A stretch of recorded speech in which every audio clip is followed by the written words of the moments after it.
In this episode, I'll be covering several topics that I feel don't really belong anywhere else but here. The videos to follow will expand the understanding and terminology with further ideas from basic interpretations to more advanced theories.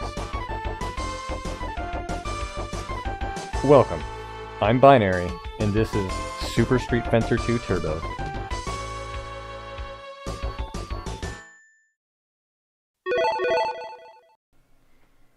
Last episode, preparation, point line, and priority were discussed. Here, we delve deeper to expand that repertoire by adding more complex playstyles. Let's begin with Coup, or Strike of the Lance.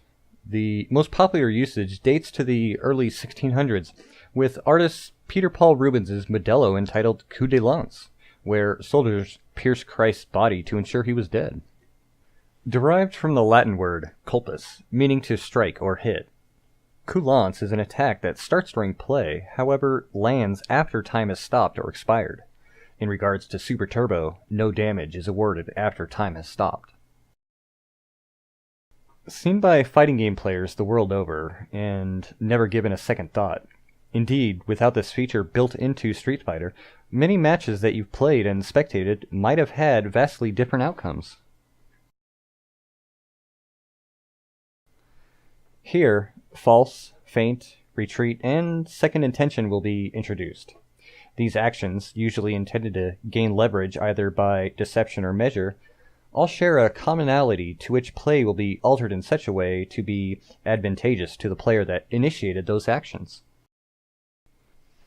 An act of deception. False is an action intended to fail. The fighting game community adopted the near millennia-old term baiting, or more commonly thought of, setting a trap. French in origin, feint is defined as a movement or attack made in order to deceive. Fencing defines feint as line switching before an attack is complete. That's right. Mix-ups, combined with canceling in Street Fighter, falls here, where a move will be issued and activated, however, due to the properties of the game, allows for another move to start, effectively canceling the first action in favor of the new command.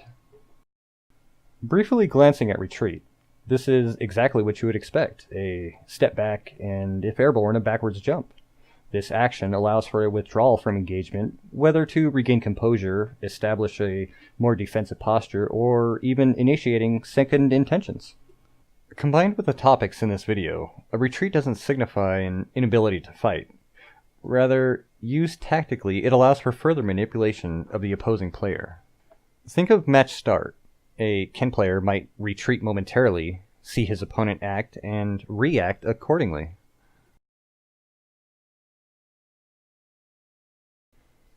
A strong tool that can misdirect the opponent.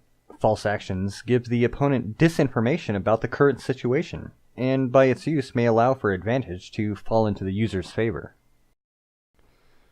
As we round out the terminology in this video, second intention as defined by fencing.net states a false action used to draw a response from the opponent, which will open the opportunity for the intended action that follows, usually a counter riposte.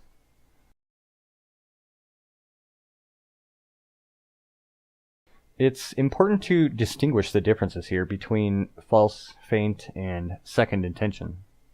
While they're all used to manipulate the battle in favor of the initiator, second intention takes it a step further where the first attack isn't designed to hit, but used as a tool to initiate a parry from your opponent, which will then be parried by the initiator, leading into an attack that is meant to hit. So why is this important to a player such as yourself? This second intention is designed with defensive enemies in mind. It forces them to initiate an action that the player can identify and take advantage of. Got it? Good. Now let's take a look at some examples.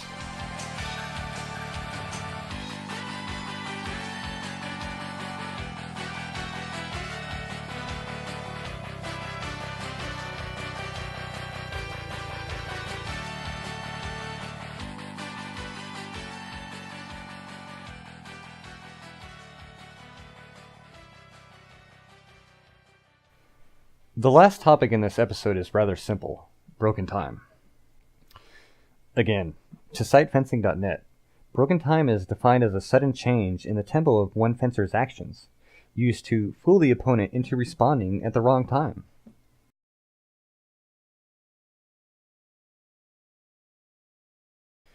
This change of pace, while casually viewed may mean very little, indicates the player's ability to, again, manipulate the fight, and indeed the opponent, into creating a situation that is in favor of the initiator.